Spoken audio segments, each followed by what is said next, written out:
Very good afternoon six class प्यारे बच्चों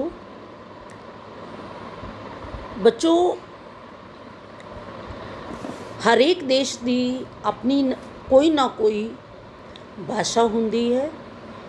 भारत देश की राष्ट्रीय भाषा केड़ी है बच्चों? हिंदी। भारत देश की राष्ट्रीय भाषा केड़ी है? हिंदी। ते अंतरराष्ट्रीय भाषा केड़ी है बच्चों? अंग्रेजी। अंतरराष्ट्रीय भाषा अंग्रेजी इसलिए कही जाती है क्योंकि बच्चों अलग अलग ਵੱਖ-ਵੱਖ देशों की ਵੱਖ-ਵੱਖ भाषा होंदी है।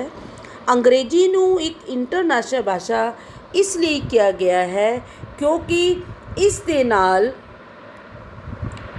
इस अंग्रेजी की भाषा होने करके कोई भी बंदा दूजे देश नाल अंग्रेजी दे विच गल कर सकता है। भारत देश की राष्ट्र भाषा है बच्चों हिंदी, अंतरराष्ट्रीय भाषा है बच्चों अंग्रेजी, ते बच्चों एक होंदी है माँ बोली। माँ बोली केड़ी होंदी है बच्चों? जिहड़ा बच्चा सब तो पहला अपनी माँ तो सीखदा है वो केड़ी भाषा है? माँ बोली। बच्चा जिहड़ी बोली अपनी माँ तो सीखे उसनूं माँ बोली आख्या जाता है। प्यारे बच्चों अज असी पाठ 4 माँ बोली पंजाबी कविता नूं करांगे। बच्चों तुहानूं पता ही है कि असी कविता दे काव्य सत्रा ते आधारित प्रश्न उत्तर करते हाँ। अज बच्चों असी इस कविता की व्याख्या तुहानूं समझावांगे। उस तो बाद इसकी कविता दे काव्य सत्रा ते जिहड़े आधारित प्रश्न उत्तर हैं वो भी असी करांगे। ते प्यारे बच्चों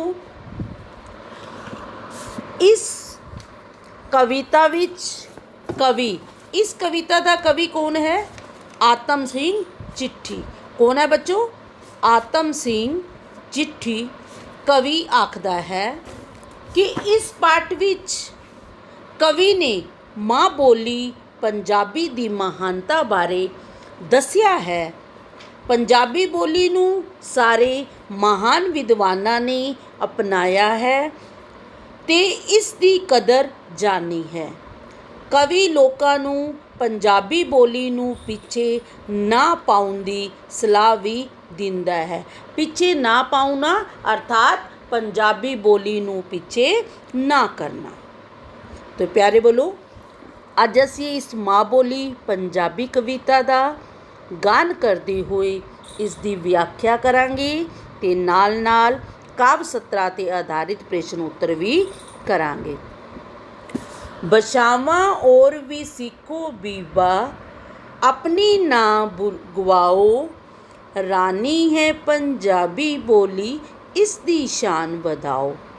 बशावां होर भी सीखो बीबा अपनी ना गवाओ, रानी है पंजाबी बोली इसकी शान वधाओ। होरां दियां सी सिफतां करिए अपनी थल्ले लाउंदे, माँ बोली जिहड़ी उच्ची भाषा नीवी इसनूं बनाउंदे। गुरु ग्रंथ इस दे विच लिखिया दूर ना इस तो जाओ, रानी है पंजाबी बोली इसकी शान वधाओ। ये बच्चों पहला पैरा है। इस कविता विच कवि आत्म सिंह चिट्ठी आखदा है कि असी जिन्नियां मर्जी भाषावां सीखिए पर असी अपनी पंजाबी बोली नूं नहीं भूलना चाहिए। रानी है पंजाबी बोली, जिहड़ी पंजाबी बोली है इस की है? रानी है। सब भाषावां दी रानी है। इसकी शान वधाओ। शान की हुंदा है? मान। सानू इसकी इज्जत ਵਧਾਣੀ ਚਾਹੀਦੀ ਹੈ। ਅਸੀਂ ਪੰਜਾਬੀ ਬੋਲੀ ਦੀ ਇੱਜ਼ਤ ਕਿਵੇਂ ਵਧਾ ਸਕਨੇ ਆ? ਇਸ ਨੂੰ ਬੋਲ ਕੇ, ਇਸ ਨੂੰ ਅਪਣਾ ਕੇ। ਹੋਰਾਂ ਦੀਆਂ ਅਸੀਂ ਸਿਫਤਾਂ ਕਰਦੀਏ, ਹੋਰਾਂ ਦੀਆਂ ਅਸੀਂ ਸਿਫਤਾਂ ਕਰੀਏ ਆਪਣੀ ਲਾਈਏ ਥੱਲੇ। ਕਵੀ ਆਖਦਾ ਹੈ ਸਿਫਤਾਂ ਕੀ ਹੁੰਦੀ ਹੈ? ਪ੍ਰਸ਼ੰਸਾ ਕਰਨਾ, ਵਡਿਆਈ ਕਰਨਾ। ਅਸੀਂ ਦੂਜੀਆਂ ਬੋਲੀਆਂ ਦੀ ਤਾਂ ਸਿਫਤਾਂ ਕਰਨੇ ਹਾਂ ਪਰ ਥੱਲੇ ਲਾਉਣਾ ਮਾਨ ਘਟਾਉਣਾ। ਪਰ ਅਸੀਂ ਆਪਣੀ ਪੰਜਾਬੀ ਬੋਲੀ ਦਾ ਮਾਨ ਘਟਾਉਂਦੇ ਹਾਂ। ਮਾਂ ਬੋਲੀ ਉੱਚੀ ਭਾਸ਼ਾ, ਨੀਵੀਂ ਇਸ ਨੂੰ ਬਣਾਉਂਦੇ। ਮਾਂ ਬੋਲੀ, ਜਿਹੜੀ ਮਾਂ ਬੋਲੀ ਸਾਡੀ ਪੰਜਾਬੀ ਭਾਸ਼ਾ ਹੈ, ਅਸੀਂ ਇਸ ਨੂੰ ਨੀਵੀਂ ਬਣਾ ਰਹੇ ਹਾਂ। ਅਸੀਂ ਇਸ ਨੂੰ ਕਮ ਬੋਲ ਕੇ ਅਸੀਂ ਇਸ ਦਾ ਮਾਨ ਘਟਾ ਰਹੇ ਹਾਂ। ਗੁਰੂ ਗ੍ਰੰਥ ਇਸ ਦੇ ਵਿੱਚ ਰਚਿਆ, ਦੂਰ ਨਾ ਇਸ ਤੋਂ ਜਾਓ। ਕਵੀ ਆਖਦਾ ਹੈ ਗੁਰੂ ਗ੍ਰੰਥ ਸਾਹਿਬ ਇਸ ਭਾਸ਼ਾ ਦੇ ਵਿੱਚ ਰਚਿਆ ਹੈ। ਸਾਨੂੰ ਇਸ ਭਾਸ਼ਾ ਤੋਂ ਗੁਰੂ ਗ੍ਰੰਥ ਸਾਹਿਬ ਕੀ ਹੈ ਬੱਚੋ? ਸਿੱਖਾਂ ਦੇ ਪਵਿੱਤਰ ਗ੍ਰੰਥ ਦਾ ਨਾਮ ਹੈ ਸ਼੍ਰੀ ਗੁਰੂ ਗ੍ਰੰਥ ਸਾਹਿਬ। ਗੁਰੂ ਗ੍ਰੰਥ ਸਾਹਿਬ ਇਸ ਦੇ ਵਿੱਚ ਰਚਿਆ ਹੋਇਆ ਹੈ। ਸਾਨੂੰ ਇਸ ਭਾਸ਼ਾ ਤੋਂ ਦੂਰ ਨਹੀਂ ਜਾਣਾ, ਦੂਰ ਨਾ ਇਸ ਤੋਂ ਜਾਓ। ਤੇ ਸਾਨੂੰ ਪੰਜਾਬੀ ਭਾਸ਼ਾ ਤੋਂ ਦੂਰ ਨਹੀਂ ਹੋਣਾ। ਰਾਣੀ ਹੈ ਪੰਜਾਬੀ ਬੋਲੀ, ਇਸ ਦੀ ਸ਼ਾਨ ਵਧਾਓ। ਜਿਹੜੀ ਪੰਜਾਬੀ ਬੋਲੀ ਹੈ ਇਹ ਰਾਣੀ ਹੈ। ਪੰਜਾਬੀ ਬੋਲੀ ਸਭ ਤੋਂ ਉੱਚੀ ਹੈ। ਸਾਨੂੰ ਇਸ ਦੀ ਸ਼ਾਨ ਵਧਾਉਣੀ ਚਾਹੀਦੀ ਹੈ। ਇਹ ਹੈ ਬੱਚੋ ਪਹਿਲਾ ਪੈਰਾ। ਬੱਚੋ ਗੁਰੂ ਗ੍ਰੰਥ ਸਾਹਿਬ ਸਿੱਖਾਂ ਦਾ ਧਾਰਮਿਕ ਗ੍ਰੰਥ ਹੈ। ਇਸੇ ਤਰ੍ਹਾਂ ਹਿੰਦੂਆਂ ਦੀ ਧਾਰਮਿਕ ਗ੍ਰੰਥ ਕੀ ਹੈ? ਰਾਮਾਇਣ। ਕੀ ਹੈ ਬੱਚੋ? ਰਾਮਾਇਣ। ਤੇ ਮੁਸਲਮਾਨਾਂ ਦੀ ਕੀ ਹੈ ਬੱਚੋ? ਕੁਰਾਨ। ਮੁਸਲਮਾਨਾਂ ਦਾ ਧਾਰਮਿਕ ਗ੍ਰੰਥ ਦਾ ਕੀ ਨਾਂ ਹੈ? ਕੁਰਾਨ। ਤੇ ਈਸਾਈਆਂ ਦਾ ਧਾਰਮਿਕ ਗ੍ਰੰਥ ਕੀ ਹੈ ਬੱਚੋ? ਬਾਈਬਲ। ਹਿੰਦੂ, ਮੁਸਲਿਮ, ਸਿੱਖ, ਈਸਾਈ ਚਾਰੋਂ ਧਰਮਾਂ ਦੇ ਵੱਖ-ਵੱਖ ਧਾਰਮਿਕ ਗ੍ਰੰਥ ਹਨ। ਸਾਰੇ ਆਪਣੇ ਧਰਮ ਦੇ ਅਨੁਸਾਰ ਆਪਣੇ ਧਾਰਮਿਕ ਗ੍ਰੰਥ ਦਾ ਪਾਠ ਪੂਜਾ ਕਰਦੇ ਹਨ। ਹੁਣ ਬੱਚੋ ਇਸ ਪੈਰਾ ਦੀ ਪ੍ਰਸ਼ਨ ਉੱਤਰ। ਇਸ ਕਵਿਤਾ ਦੇ ਕਵੀ ਦਾ ਨਾਂ ਲਿਖੋ। ਇਸ ਕਵਿਤਾ ਦੇ ਕਵੀ ਦਾ ਕੀ ਨਾਂ ਹੈ ਬੱਚੋ? ਆਤਮ ਸਿੰਘ ਚਿੱਠੀ। ਕੀ ਨਾਂ ਹੈ ਬੱਚੋ? ਆਤਮ ਸਿੰਘ ਚਿੱਠੀ। ਰਾਣੀ ਕਿਸ ਨੂੰ ਕਿਹਾ ਗਿਆ ਹੈ? ਰਾਣੀ ਕਿਸ ਨੂੰ ਕਿਹਾ ਗਿਆ ਹੈ ਬੱਚੋ? ਪੰਜਾਬੀ ਬੋਲੀ ਨੂੰ। ਕਿਸ ਨੂੰ ਕਿਹਾ ਗਿਆ ਹੈ? ਪੰਜਾਬੀ ਬੋਲੀ ਨੂੰ। ਉੱਚੀ ਭਾਸ਼ਾ ਕਿਹੜੀ ਹੈ? ਉੱਚੀ ਭਾਸ਼ਾ ਕਿਹੜੀ ਹੈ ਬੱਚੋ? ਮਾਂ ਬੋਲੀ ਪੰਜਾਬੀ। ਉੱਚੀ ਭਾਸ਼ਾ ਕਿਹੜੀ ਹੈ ਬੱਚੋ? ਮਾਂ ਬੋਲੀ ਪੰਜਾਬੀ। ਸ਼੍ਰੀ ਗੁਰੂ ਗ੍ਰੰਥ ਸਾਹਿਬ ਕਿਹੜੀ ਭਾਸ਼ਾ ਵਿੱਚ ਲਿਖਿਆ ਹੋਇਆ ਹੈ? ਪੰਜਾਬੀ ਭਾਸ਼ਾ ਵਿੱਚ। ਕਿਸ ਭਾਸ਼ਾ ਵਿੱਚ ਲਿਖਿਆ ਹੋਇਆ ਹੈ? ਪੰਜਾਬੀ ਭਾਸ਼ਾ ਵਿੱਚ। ਸ਼੍ਰੀ ਗੁਰੂ ਗ੍ਰੰਥ ਸਾਹਿਬ ਕਿਹਨਾਂ ਦੀ ਧਾਰਮਿਕ ਪੁਸਤਕ ਹੈ? ਕਿਹੜੇ ਧਰਮ ਦੀ ਧਾਰਮਿਕ ਪੁਸਤਕ ਹੈ? ਸਿੱਖਾਂ ਦੀ। ਕਿਹੜੇ ਧਰਮ ਦੀ ਧਾਰਮਿਕ ਪੁਸਤਕ ਹੈ ਬੱਚੋ? ਸਿੱਖਾਂ ਦੀ। ਇਹ ਸੀ ਬੱਚੋ ਕਾਵਿ ਸਤਰਾਂ 'ਤੇ ਆਧਾਰਿਤ ਪ੍ਰਸ਼ਨ। ਹੁਣ ਬੱਚੋ ਅਸੀਂ ਦੂਜਾ ਪੈਰਾ ਕਰਾਂਗੇ। ਸੂਫੀ ਸੰਤਾਂ ਗੁਰੂ ਭਗਤਾਂ ਇਹ ਬੋਲੀ ਅਪਣਾਈ, ਕਾਦਰ ਯਾਰ ਤੇ ਬੁੱਲੇ ਹਾਸ਼ਮ ਇਸ ਵਿੱਚ ਦਾਗ ਜਮਾਈ। ਸੂਫੀ ਸੰਤਾਂ ਗੁਰੂ ਭਗਤਾਂ, ਕਵੀ ਆਤਮ ਸਿੰਘ ਚਿੱਠੀ ਆਖਦਾ ਹੈ ਸੂਫੀ ਸੰਤ ਜਿੰਨੇ ਵੀ ਸੰਤ ਹੋਏ ਹਨ, ਜਿੰਨੇ ਵੀ ਗੁਰੂ ਹੋਏ ਹਨ, ਜਿੰਨੇ ਵੀ ਭਗਤ ਹੋਏ ਹਨ, ਸੂਫੀ ਸੰਤ ਜਿਵੇਂ ਬਾਬਾ ਫਰੀਦ, ਬਾਬਾ ਬੁੱਲੇ ਸ਼ਾਹ ਤੇ ਗੁਰੂ ਨਾਨਕ ਦੇਵ, ਗੁਰੂ ਗੋਬਿੰਦ ਸਿੰਘ, ਦਸਾਂ ਗੁਰੂਆਂ ਨੇ ਭਗਤ ਜਿਵੇਂ ਕਬੀਰ, ਧੰਨਾ ਜੱਟ ਇਹ ਬੋਲੀ ਅਪਣਾਈ। ਸਾਰੇ ਸੰਤਾਂ ਨੇ, ਗੁਰੂਆਂ ਨੇ ਅਤੇ ਭਗਤਾਂ ਨੇ ਪੰਜਾਬੀ ਬੋਲੀ ਨੂੰ ਅਪਣਾਇਆ ਹੈ। ਕਾਦਰ ਯਾਰ ਤੇ ਬੁੱਲੇ ਹਾਸ਼ਮ ਇਸ ਵਿੱਚ ਦਾਗ ਜਮਾਈ।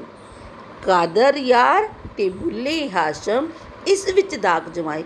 ਕਾਦਰ ਯਾਰ ਤੇ ਬੁੱਲੇ ਤੇ ਹਾਸ਼ਮ ਇਹ ਕੌਣ ਹਨ?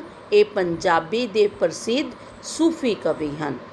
ਕਾਦਰ ਯਾਰ, ਬੁੱਲੇ ਸ਼ਾਹ ਤੇ ਹਾਸ਼ਮ ਇਹਨਾਂ ਨੇ ਦਾਗ ਜਮਾਨਾ मान प्राप्त करना, धाक जमाना मान प्राप्त करना, अपना रोब बनाना, अपना रुतबा बनाना, धाक जमाना रोब कायम करना।